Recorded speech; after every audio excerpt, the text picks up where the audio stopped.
Hero Alam থেকে শুরু করে ভারতীয় যারা ভাইরাল হয়েছে তারা অনেকেই ভাইরাল বলতে একটা পরিচিত হয়। আসলে এটা সবার ক্ষেত্রে খুব লাভ হয়ে আনে, যদি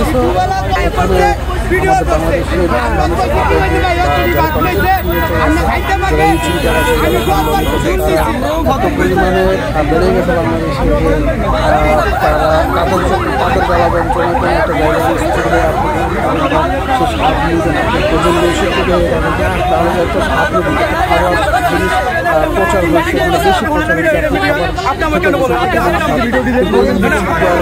যারা যাইতে পারে ওখানে গেলাম মিজানের যে হোটেল গেলাম, দিকে মারামারি লাগছে, দুজন ইউটিউবার একে অপরকে জানি বলছে, আল্লাহ ভালো জানে সেই মারামারি তারা এমন পর্যায়ে চলে গেছে, চেয়ার নিয়ে হাতাহাতি পর্যন্ত হয়েছে। আর ভাত দেখেন যে যার মধ্যে তুলে দিচ্ছে 100 টাকায়, এটা হয় আর কি মিজানের তো এখানে উনি আবার একটা সিস্টেম করছেন যে হচ্ছে টোকেন দিচ্ছেন, টোকেন অনেকে নিচ্ছে অনেকে দিচ্ছে না, অনেকে পাচ্ছে অনেকে পাচ্ছে না। সেই বুফের মালিক মিজান তাদেরকে যে তাকে নিয়ে বিভিন্ন নাটক অনুষ্ঠানে এগুলো সাপ্লিমেন্ট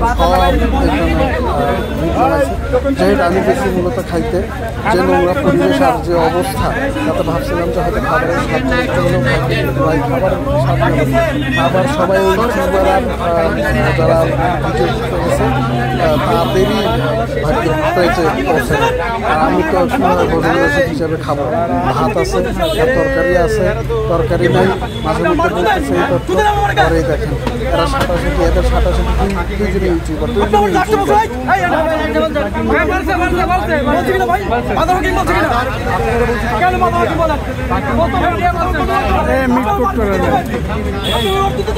তবে একটা জিনিস ভালো লাগছে এখানে হারমোনিক একটা দেখে ভালো লাগছে যে যদি এই ঘরের মধ্যে থেকে এই বাচ্চাটা যদি চলে আসে তাহলে খুবই ভালো হবে।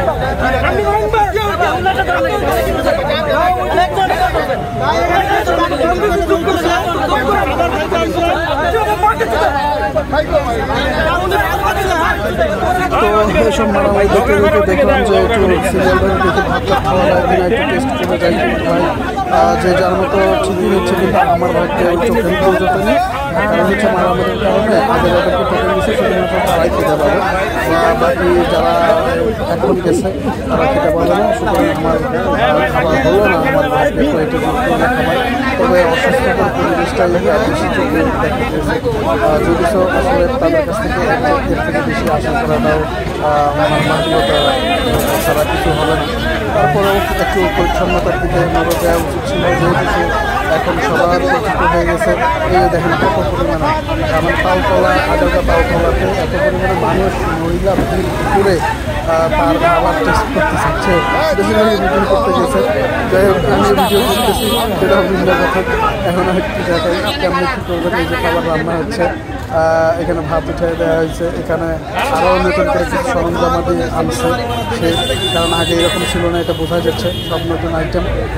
এবং পাশাপাশি এই যে নোংরা জায়গাগুলো দেখাই, দেখেন কী অবস্থা। প্লেট হচ্ছে একজন দায়িত্ব, সে বিরক্ত, একবার ত্যক্ত বিরক্ত। এগুলো নোংরা পরিবেশ দেখে আমার ভাই খাবার রান্নার জন্য আমি পাশের একটা হোটেলে খুঁজতে শুরু করলাম। দুপুরবেলা যেহেতু প্রচণ্ড ক্ষুধাও লাগছে, তো কী করে পাশে কিন্তু আবার একটা দারুণ একটা হোটেল আছে এই রোডের সাইডেই, সেই পাশে একটু উঁকি দিয়ে পাশে গেলাম। তাদের খাবার কিন্তু আবার খুবই চমৎকার। তারা ভাইরাল হয়নি বা প্রচার তাদের বেশি হয়নি, তারা এক পিস গোস্ত দেয় এবং ভাত হচ্ছে আনলিমিটেড। তো এই যে খাবারটা দেখেন, তারাও 100 টাকা নেয়। আশা করি যে এই ভাইরালের খপ্পরে পড়ে তারাও হয়তো ভাইরাল হওয়ার চিন্তা এটা করছে, হতেও পারে।